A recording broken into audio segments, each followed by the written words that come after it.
Assalamualaikum warahmatullahi wabarakatuh.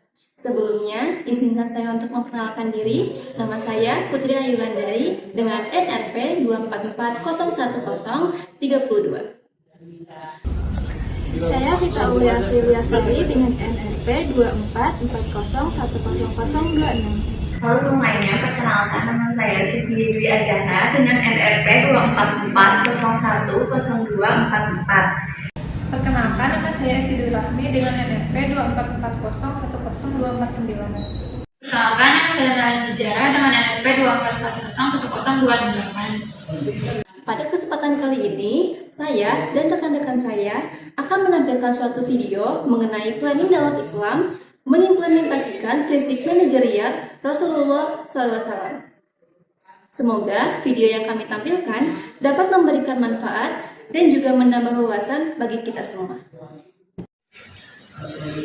Pengertian planning dalam Islam. Planning dalam Islam adalah proses menetapkan tujuan serta menyusun langkah-langkah strategis untuk mencapainya dengan berlandaskan nilai tauhid, syariat, dan akhlak. Perencanaan tidak hanya berorientasi pada pencapaian duniawi, tetapi juga mempertimbangkan pertanggungjawaban di hadapan Allah Subhanahu wa Ta'ala. Oleh karena itu, planning dalam Islam selalu diawali dengan niat yang ikhlas, dilakukan dengan usaha maksimal atau ikhtiar, dan diakhiri dengan tawakal. Konsep ini menunjukkan keseimbangan antara usaha rasional dan keimanan. Selanjutnya, tujuan planning dalam Islam. Tujuan planning dalam Islam adalah untuk mencapai hasil yang efektif, efisien, dan penuh keberkahan. Perencanaan membantu menentukan arah dan langkah yang jelas agar setiap tindakan tidak dilakukan secara sembarangan. Selain itu, planning bertujuan meminimalkan risiko, menghindari kerugian, serta memastikan tujuan yang dicapai tetap relevan dengan nilai-nilai Islam dan mendapat ridho dari Allah Subhanahu wa Ta'ala. Selanjutnya, manfaat planning dalam Islam. Manfaat planning dalam Islam antara lain menciptakan keteraturan dalam kehidupan maupun organisasi, meningkatkan efektivitas dan produktivitas kerja, serta mengurangi kemungkinan kegagalan. Perencanaan juga membantu menumbuhkan sikap disiplin, tanggung jawab, dan kerjasama, sehingga tujuan dapat dicapai secara terarah dan terukur. Contoh nyata planning dapat dilihat dalam peristiwa hijrah ke Madinah. Rasulullah SAW merencanakan hijrah secara matang dengan menentukan waktu keberangkatan, memilih rute yang aman, menyiapkan logistik, serta membagi tugas kepada para sahabat. Contoh lainnya adalah penyusunan Piagam Madinah sebagai dasar hukum dan sosial masyarakat Madinah. Dalam kehidupan modern, contoh planning dapat dilihat pada seorang pengusaha muslim yang menyusun rencana bisnis secara sistematis, menghitung modal, menentukan target pasar, serta memastikan usahanya berjalan sesuai prinsip halal dan etika Islam.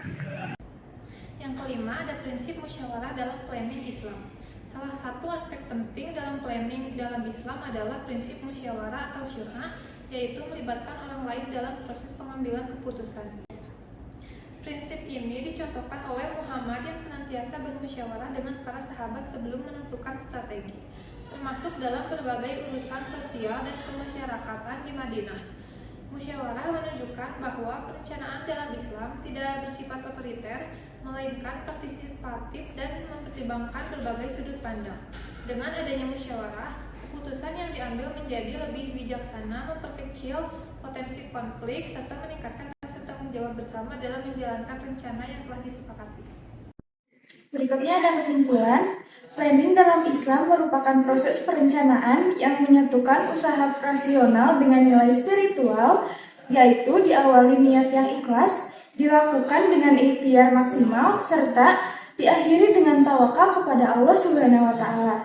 Teladan yang dicontohkan oleh Nabi Muhammad SAW menunjukkan bahwa keberhasilan dicapai melalui perencanaan yang matang, strategi yang tepat, serta musyawarah dalam pengambilan keputusan sebagaimana diterapkan dalam membangun masyarakat di Madinah. Dengan demikian, planning dalam Islam tidak hanya menghasilkan efektivitas dan efisiensi, tetapi juga menghadirkan keberkahan serta tanggung jawab moral dalam setiap pencapaian.